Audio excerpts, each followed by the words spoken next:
வணக்கம். இன்று ஜூலை 27, 2025 அப்துல் கலாம் அவர்களின் 10ஆம் ஆண்டு நினைவு நாளில் அப்துல் கலாம் அவருடைய நினைவிடத்தில் இராமேஸ்வரம் புனித ஜேம்ஸ் மஹாலில் காஞ்சி முத்தமிழ் மையம் சார்பாக நடைபெற்ற தசாப்த விழாவில் பல்துறையில் சேவையாளர்கள் சாதனையாளர்களுக்கு விருது வழங்கப்பட்டது.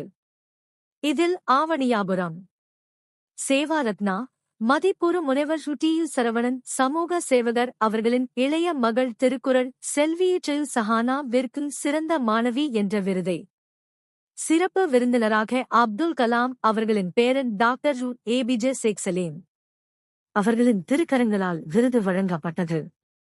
மேலும் சிறப்பு விருந்தினர் மற்றும் காஞ்சி முத்தமிழ் மையம் நிறுவனர் இயக்குனர் சு. லாரன்ஸ் அவர்களிடம் ஸ்டார் ஃபுரூட் மரக்கன்று வழங்கப்பட்டது. நன்றி.